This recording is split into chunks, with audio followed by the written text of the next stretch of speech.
Shalom les Cholam. Aujourd'hui, nous allons étudier une nouvelle lettre, la lettre Kaf.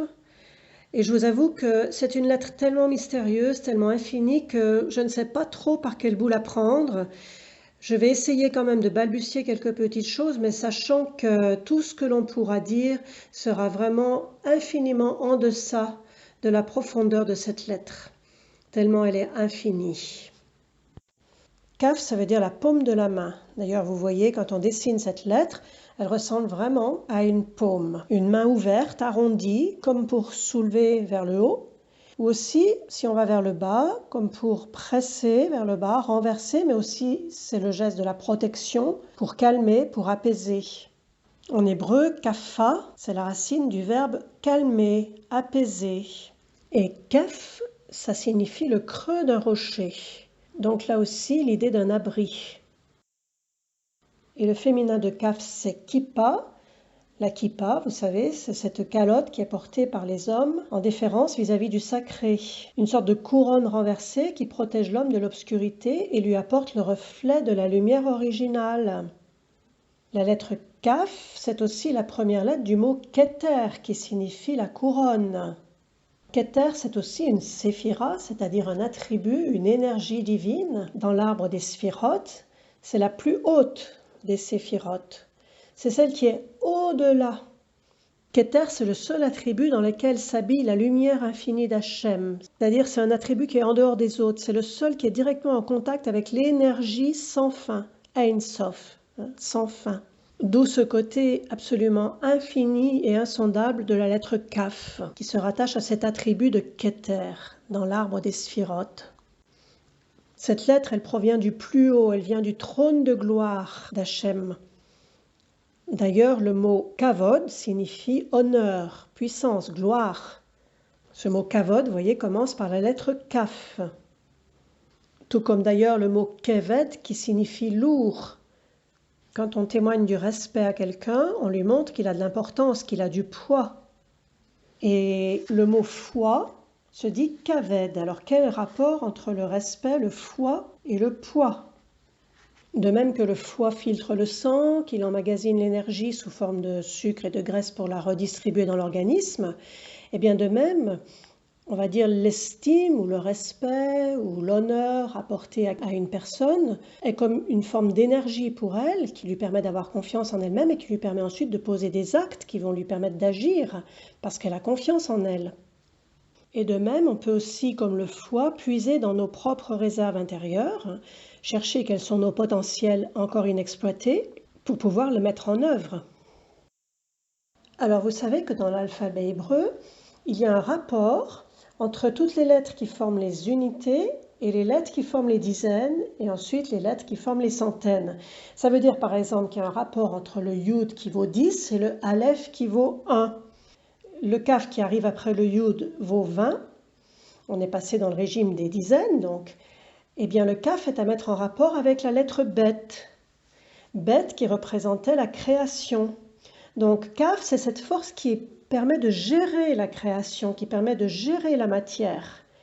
Alors c'est intéressant aussi de voir que si on ajoute Kaf plus Bet, ça fait 20 plus 2, ça fait les 22 lettres de l'alphabet qui sont justement à l'origine de la création de notre monde.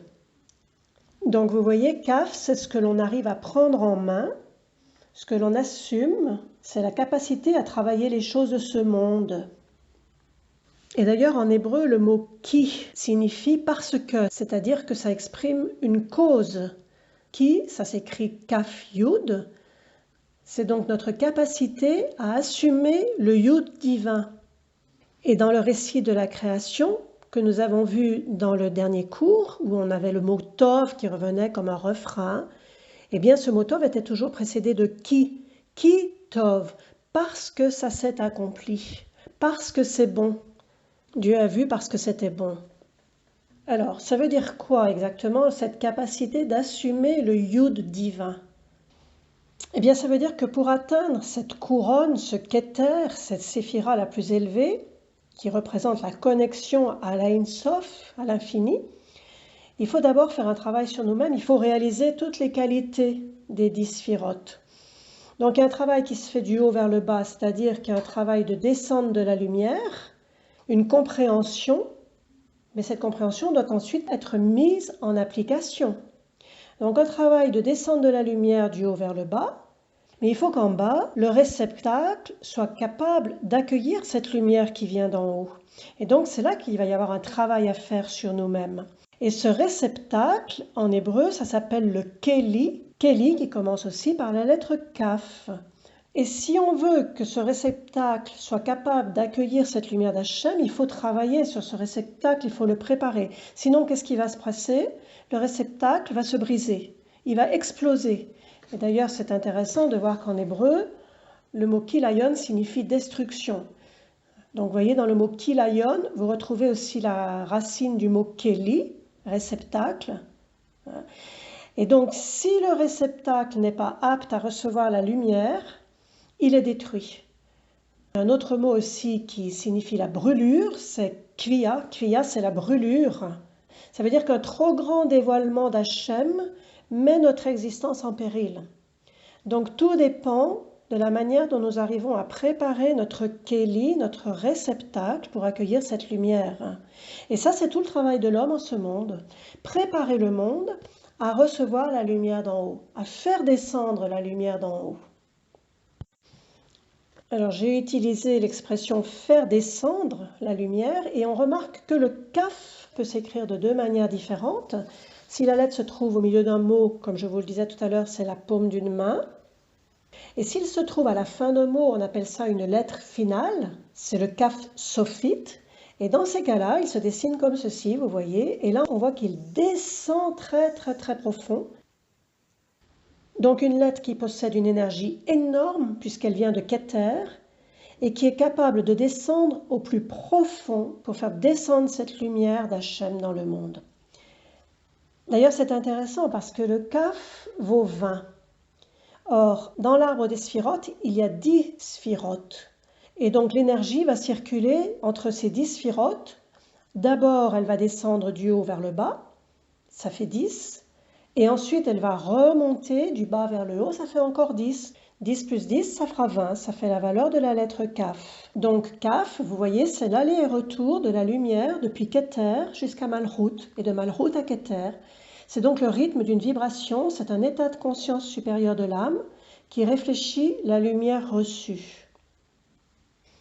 Et pour pouvoir réaliser ce travail sur le Keli, sur le réceptacle, afin qu'il soit apte à recevoir la lumière d'en haut, il faut une force qui s'appelle Koach, et ce mot Koach commence lui aussi par la lettre Kaf. Alors c'est intéressant parce que le mot récipient, réceptacle, qui veut aussi dire ustensile, un outil, c'est le mot Keli comme on a vu tout à l'heure. C'est la même racine que le verbe yachol qui signifie être capable de, être apte à, pouvoir. Et c'est aussi la même racine que le mot kiel. Kiel, c'est calibrer, c'est ajuster un instrument. Alors, donc, vous voyez, il y a un lien entre tous ces mots. Un instrument mal calibré n'est pas apte à servir. Et donc, vous voyez, tout le travail, ça va être d'ajuster notre propre keli, notre propre réceptacle intérieur, par une prise de conscience de notre rôle, de la juste place qui est la nôtre dans l'univers, de quelle mission nous avons à remplir pour pouvoir faire descendre cette lumière dans le monde. Et puis ce qui est intéressant aussi, c'est de voir que cette racine du verbe yachol, qui signifie pouvoir, nous indique autre chose, parce que yachol, c'est ya, c'est-à-dire Dieu, Hol, Kol, c'est tout. Dieu est tout. Ça veut dire que bien sûr, nous sommes invités à travailler, à agir.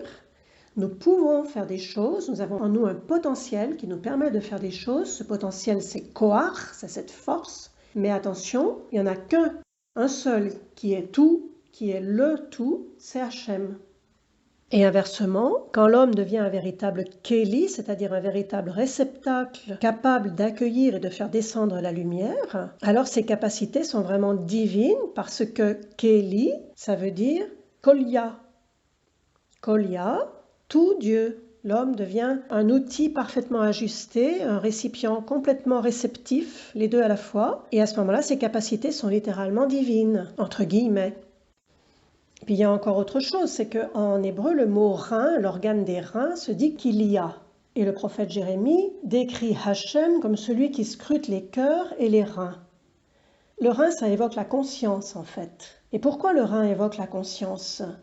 Le rein, c'est le même mot que Keli, instrument, récipient, mais il y a un He en plus à la fin. Eh bien, comme les reins, la conscience, elle aussi, est chargée de faire le tri entre les bonnes et les mauvaises idées, les bonnes et les mauvaises actions. Elle repousse le faux, elle garde le vrai, elle chasse le superflu et elle ne garde que l'essentiel. Et vous remarquez aussi que le foie, les reins, ce sont des organes dans notre corps qui font un tri, justement, qui filtrent les déchets. Alors, je vous disais tout à l'heure que Hachem est le tout. Yahol, Ya, Kol. Kol, ça veut dire tout en hébreu. Alors, si on écrit ce mot tout, Kaf, la Med, et qu'on fait la gématria de la lettre Kaf quand on l'écrit en entier. Kaf écrit en entier, c'est Kaf plus P. Et Lamed, c'est Lamed, Mem, Dalet. Alors, Kaf a pour gématria 80 plus 20, c'est-à-dire 100. Et Lamed a pour gématria 74. 30 plus 40 plus 4. Si on fait la différence entre 100 et 74, on trouve le nombre 26. Ça veut dire qu'entre le Kaf et le Lamed se trouve caché le nombre 26. 26, vous vous souvenez, 26, c'est la gématria du tétragramme sacré. Donc le Kaf et le Lamed, qui représentent le mot Kol, c'est-à-dire le tout, eh bien ces deux lettres sont articulées en leur centre par le tétragramme. Ça veut dire que si on veut le tout réellement, il faut forcément que le tétragramme soit présent. Sans le tétragramme, il n'y a pas de tout. C'est la présence du tétragramme au cœur de ces deux lettres qui leur permet d'être le tout. Ça veut dire aussi qu'à la totalité du monde, il faut imposer une transcendance. S'il n'y a pas cette transcendance, c'est du vent, c'est rien. Vous comprenez, cette transcendance, elle est la garante d'un infini au-delà de la totalité.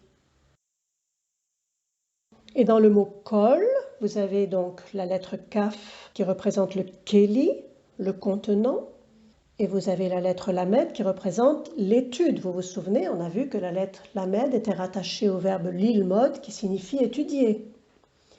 Donc vous avez un contenant et un contenu qui est l'étude.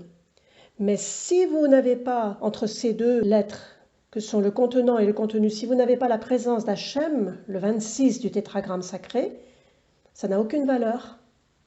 Donc quand on étudie, c'est toujours pour préparer notre réceptacle, notre Keli, à recevoir Hachem. Donc il faut qu'Hachem soit au centre de l'étude. Comme il y a encore pas mal de choses à dire au sujet de cette lettre Kaf, je vous propose de reprendre cette étude dans le prochain cours. Je vous dis à bientôt.